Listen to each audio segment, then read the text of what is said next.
প্রিয় দর্শক, আসসালামু আলাইকুম। নেক্সাস মিডিয়া থেকে সবাই স্বাগতম। আমি রাজা বলছিলাম। আপনারা হয়তো এর মধ্যে জেনে গেছেন বৈষম্য বিরোধী আন্দোলনের সারা দেশের কমিটি বিলুপ্ত করা হয়েছে।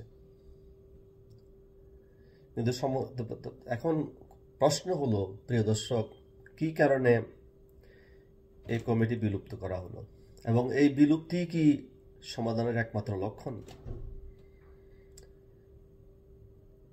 বৈষম্য বিরোধী আন্দোলনের ছাত্রনেতারা সারা দেশে চাঁদাবাজি, হত্যা, লুণ্ঠন, নিয়োগ বাণিজ্য, কেস বাণিজ্য, বেপরোয়া চাঁদাবাজি, অভ্যন্তরীণ বিশৃঙ্খলা এবং তাদের প্রতি জনগণের যে আস্থা, সেটা সম্পূর্ণ পতন হয়েছে। কিন্তু এত দ্রুত কেন এই আস্থার পতন? কেন বাংলাদেশের মানুষের স্বপ্নভঙ্গের শিকার হলো? বৈষম্য বিরোধী আন্দোলন বাংলাদেশের কিছু মানুষের মনে যে স্বপ্ন জাগ্রত হয়েছিল নতুন নেতৃত্বের প্রতি, সেই স্বপ্ন কেন তাড়াতাড়ি ফিকে হয়ে গেল? আপনারা হয়তো জানেন যে বৈষম্য বিরোধী ছাত্র আন্দোলনের যে প্যারেন্টস অর্গানাইজেশন হলো এনসিপি বা বাংলাদেশ সিটিজেন পার্টি। তাদের 2 থেকে 3 জন প্রতিনিধি এখনো সরকারের প্রতিনিধিত্ব করে এবং এই সরকারের যে অ্যাডভাইজার আছে তাদের মধ্যে তাদের 3 জন প্রতিনিধি এখনো রয়েছে। সুতরাং এনসিপি এবং বৈষম্য বিরোধী তারাই একে অপরের পরিপূরক। আমরা এনসিপি বা বৈষম্য বিরোধী আন্দোলন ছাত্রদেরকে বিভক্তি করতে পারি না। কিন্তু আসলে এই সংকটের পিছনে কি রহস্য? কেন তারা ঘুষ বাণিজ্য, টেন্ডার বাণিজ্য, নারী কেলেঙ্কারি এবং যে মব ভায়োলেন্স নামে এই অপকর্মে জড়িয়ে পড়লেন? এবং কারো কারো বিরুদ্ধে আপনারা জানেন যে চাঁদাবাজি বা টর্চার চাইলে নিয়ে মানুষকে যে নিপীড়ন, নির্যাতন করে চাঁদাবাজি, সেটা এখন দিবালোকের মতো সত্য। এই অবক্ষয়ের পিছনের প্রধান কারণ কি এবং তাদের যে শক্তিমত্তা, তার পিছনে কারা সমর্থন যোগাচ্ছে?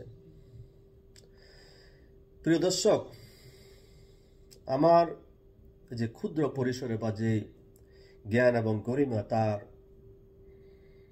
পরিপ্রেক্ষিতে আমি বলতেই পারি তাদের প্রধান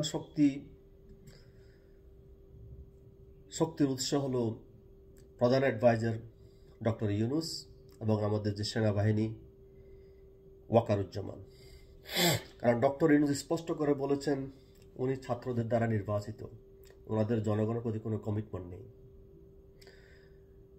এবং তাদের দ্বিতীয় সারির শক্তি হলো পিনাকি ভট্টাচার্য, ইলিয়াস এবং জামাত। আপনারা জানেন যে ক্ষণে ক্ষণে পিনাকি এবং ইলিয়াস বিদেশ থেকে ওহী নাজিল করে এবং আমাদের দেশের উগ্রবাদী কিছু মানুষ সেই ওহী অক্ষরে অক্ষরে পালন করে। আজকে রাজনীতি যে এক ধরনের দুর্বৃত্তায়ন পরিণত হয়েছে।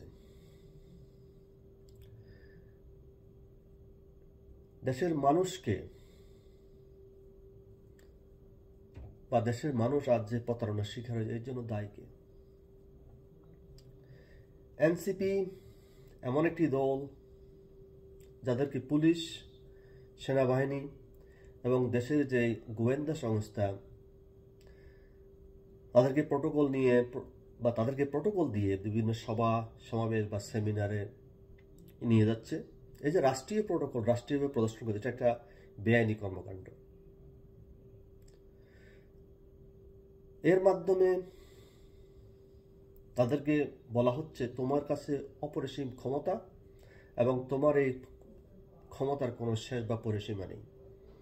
Is infinite power in their hand. কিন্তু কেন? এর পিছনের আসল রহস্য কি এবং আসল শক্তির কি এদের, এবং তাদের যে শেকড়, এই শেকড়ের গভীরতা কি? বাংলাদেশ আজ এক ধ্বংসের কিনারায় দাঁড়িয়ে অর্থনীতি, আইন শৃঙ্খলা, মানুষের যে আস্থা বা কনফিডেন্স সব কিছু ভেঙে চুরমার হয়ে গেছে। কিন্তু এই ধ্বংসের জন্য দায়ী কে? যদি এনসিপি এবং বৈষম্য বিরোধী ছাত্ররা রাজনীতি করতে চায়, তাদেরকে করতে হবে গণতান্ত্রিক নিয়মে।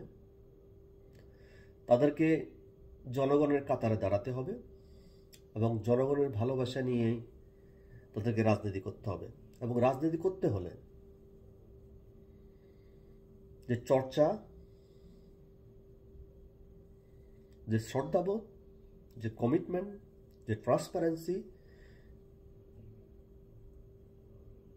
এবং মুদ্রা কথা হলো গণমানুষের যে সমর্থন প্রয়োজন তা পেতে হবে। রাষ্ট্রপ্রধান বা সর্বোচ্চ রাষ্ট্রের ছত্রছায়ায় রাজনীতি করা যাবে না।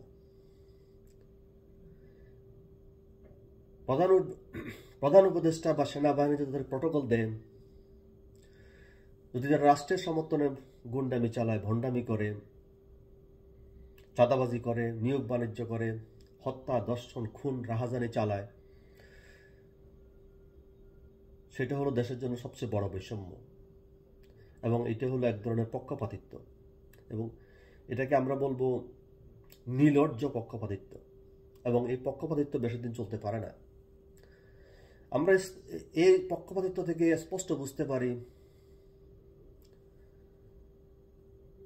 চিফ অ্যাডভাইজার বা আর্মির প্রধান নিজের অবস্থান ব্যবহার করে গণতন্ত্রের বদলে সহিংসতাকে প্রমোট করতেছেন।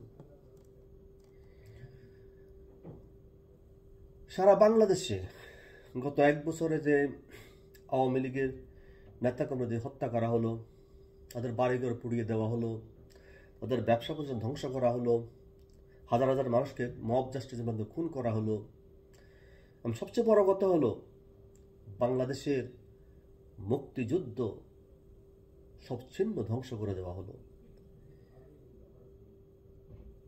এবং বাংলাদেশের স্বাধীনতার যে স্মৃতিস্তম্ভ ৩২ নম্বর গুড়িয়ে দেওয়া হলো এবং এই সব কিছু হলো রাষ্ট্রীয় প্রটোকলে।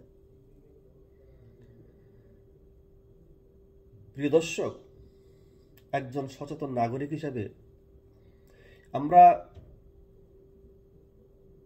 যে কোনো দলের যে কোনো অপরাধের বিচার চাই, সেটা আওয়ামী লীগ হোক, বিএনপি হোক, জামাত হোক, কিন্তু তাদের এই যে কর্মকাণ্ড, যে রাষ্ট্রীয়ভাবে পর্যালোচনা পরিবেশন করা হলো, রাষ্ট্রীয়ভাবে সমর্থন করা হলো, এই যে ধ্বংসলীলা, এর দায়িত্ব কে নেবে? এই দায়িত্ব তো এনসিপিকে নিতে হবে, বৈষম্য বিরোধী ছাত্র আন্দোলনকারীদেরকে নিতে হবে এবং চিফ অ্যাডভাইজার ডক্টর ইউনূস এবং সেনাবাহিনী প্রধান তাদেরকে নিতে হবে, কারণ তাদের প্রোটোকলে বা তাদের তত্ত্বাবধানে এই ধ্বংসলীলা সাধিত হয়েছে বাংলাদেশে। সূরা আল বাকারা ভার্স নাম্বার 211 and 12, যখন তাদের বলা হয় পৃথিবীতে বিশৃঙ্খলা সৃষ্টি করো না, তারা বলে আমরাই তো সংশোধনকারী, অথচ তারা বিশৃঙ্খলাকারী, কিন্তু তারা বোঝে না। ক্ষমতা চিরস্থায়ী নয়। আজ যারা মাথায় উঠছে তারা আগামীকাল বাড়িতে গড়াগড়ি খাবে, এটাই ইতিহাসের নিয়ম। সূরা আল ইমরানে বলা হয়েছে, আয়াত নাম্বার 3-26, বলুন, হে আল্লাহ, রাজ্যের মালিক,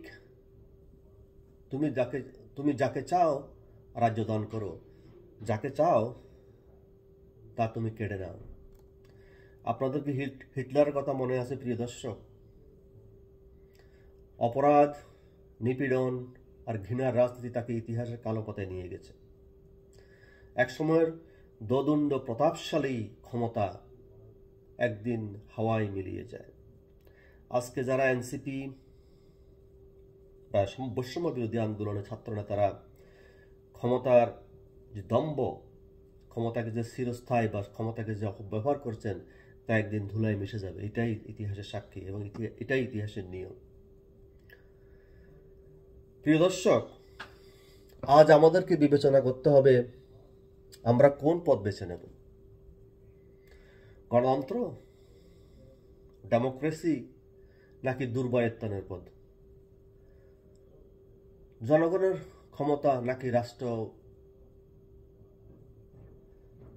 প্রধানের ইচ্ছার উপর নির্ভর গোষ্ঠীতন্ত্র অথবা একানায়কতন্ত্র অথবা স্বৈরশাসক অথবা ফ্যাসিজম? আমাদেরকে সবাইকে সচেতন থাকতে হবে। সচেতন থাকুন, নিজের বিবেককে পরিচালনা করুন, কারণ আপনার নীরবতাই হতে পারে কারো অন্যায়ের লাইসেন্স। সত্য কথা বলা এখন বিপ্লবের সমান। নেক্সাস মিডিয়াতে আপনি আমাদের পাশে থাকুন এবং সত্য প্রকাশ করেন। Thanks for watching. Thanks everyone. Thank you. See in another video.